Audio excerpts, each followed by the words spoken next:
But I think this would be a good comparison. The Pratt and Whitney engine that was used on the Hellcat, 2200 horsepower. Craig, I just wanted to take a guess. What is the horsepower output of the Zero? 1200? Nope, 900? 950. Whew. Yeah. So if you have to maintain speed and that rate of climb and maneuverability, there's only one thing that suffers: Yeah. armor.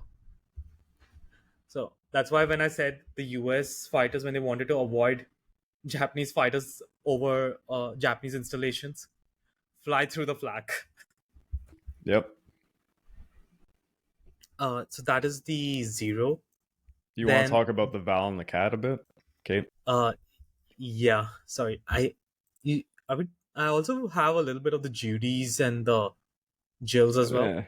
I mean, those aren't as not as relevant, but Uh, yeah. One moment, I'm just double checking. So Judy's, Jill. I'm just double checking which one had more, so that I can just ensure I'm just covering the main ones.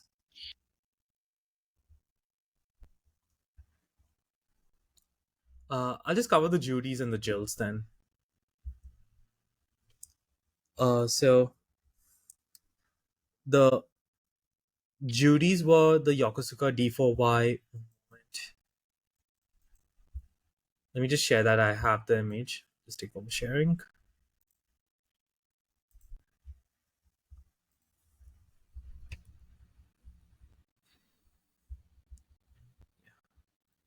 Fortunately, the image is a bit bad, but this is the Yokosuka D4Y Suezi, aka the Judy, which is a dive bomber and currently the primary dive bomber for the Imperial Japanese Naval Air Arm. For a dive bomber, it has a pretty good top speed. We're talking about 550 kilometers an hour, so it's actually faster than the Zeke. Good range compared to its American counterparts, and that I think that's pretty much it because it is quite underpowered. 1400 horsepower engine versus the United States, the Curtis Helldiver having 1900 horsepower. It had only two forward light machine guns, 500 rounds per gun, and a rear gun of similar caliber. And it could only carry about two 500-pound bombs. And as you can see, it kind of does give that flimsy look and feel into it in terms of its construction, as many Japanese aircraft were very, very light. So this was the Judies. Just gonna go to the That was the Nakajima Judy. B6. So, do you want me to share the Yeah, sure. Kates? Sure. Sorry. Oh, the Kates? Here, I got a picture. Sure. Much appreciated. Sorry, Kates and Jills. I'll take them in tandem since they are both torpedo. The Kate is the Nakajima B5N. Is actually the B6. There you go. Yep. So the you know this is the B5, the Kate, the Mhm. torpedo bomber, pretty slow. 236 mile per hour top speed, and just 1,000 horsepower engine. Pretty poor range, so it really needed the carriers. We're talking about a range that was at 611 miles only. Though with the long lance torpedoes and such, it could be a devastating force if that was allowed to drop and detonate. It had a similar armament to the Judies in terms of two forward guns and one rear gun, and it could.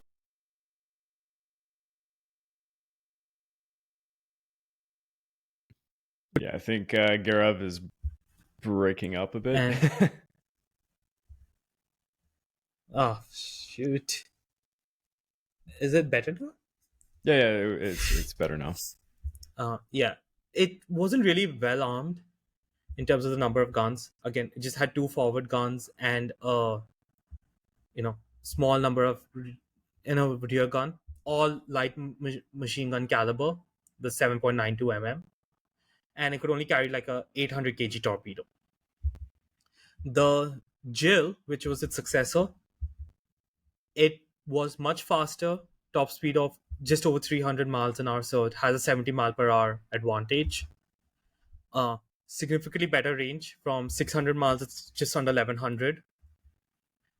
And that was pretty much the improvements you could call it, because in terms of armament, it was very similar in having a payload of 800 kg torpedo and the two forward light machine guns and a rear machine gun that was again light. So that's pretty much it for the main aircraft that were used. We had limited numbers of the FOU and the VALs as well. But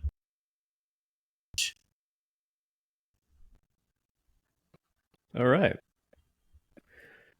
So, starting at 5:30 a.m., Mitcher's Combat Air Patrol began engaging the Japanese aircraft from Guam, which were unsuccessful in their bombing of destroyers, I had mentioned before.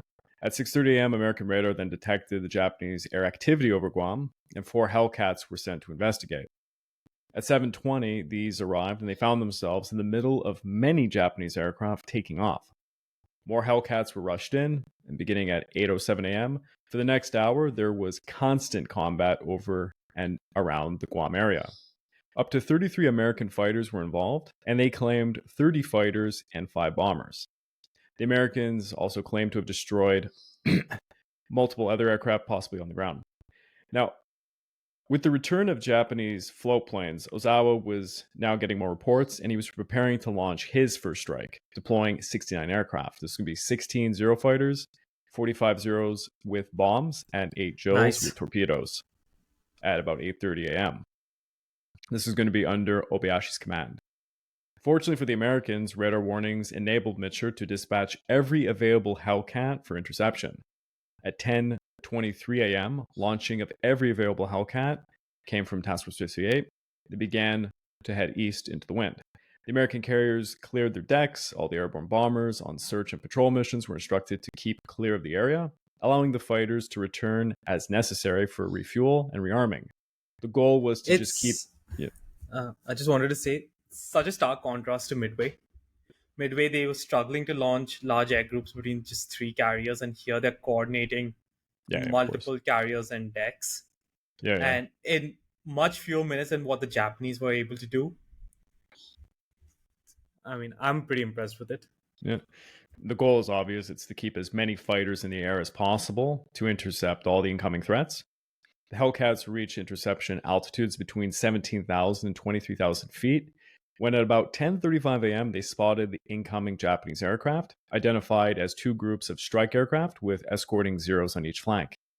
The first American fighters on the scene were Hellcats from the carrier the USS Essex, led by Lieutenant Commander Brewer of Fighter Squadron 15, that's VF-15. The escorting Japanese fighters did not protect the bombers, and the bombers began to scatter, making them easy targets to pick off. Brewer himself would claim 4 aircraft, and his wingmen would claim another 4. In all, VF-15 pilots claimed 20 Japanese aircraft. Joining the Hellcats from the Essex were also fighters from the USS Hornet and the Bunker Hill, as well as from 5 other light carriers, for a total of 50 Hellcats. Now, Hellcat is probably one of the most dangerous aircraft in the world at this time, and they're being concentrated in large numbers. So the Japanese they're in for a bad time. Altogether, about 25 of the 69 Japanese aircraft in this one raid were accounted for by the initial interception. In return, 3 Hellcats were lost in combat, and a Bunker Hill Hellcat was lost when it had to ditch its way back to its carrier. The remaining Japanese aircraft continued their approach, but they were intercepted by Bunker Hill's other Hellcats, which claimed another 16. Only around 28 Japanese planes remained, and they would make minor attacks on Admiral Lee's group. 2 targeted battleships, the South Dakota and Indianapolis, facing near misses, with one scoring a direct hit on South Dakota at about 10:49 a.m., though this caused minimal damage. A near miss on the I heavy... think I would just say that attack on South Dakota killed 25 sailors, Yeah. and that was the only major hit the Japanese are going to score in the entire battle. Yep. There was another near miss on the heavy cruiser Minneapolis and another near miss on the cruiser Wichita, which makes me cringe because apparently I say this wrong. I've been told by two different Americans when I did a similar episode on this for Kings and Generals that I don't say Wichita properly. I'm unsure how to pronounce that in the American way, but I do apologize to the American audience out there.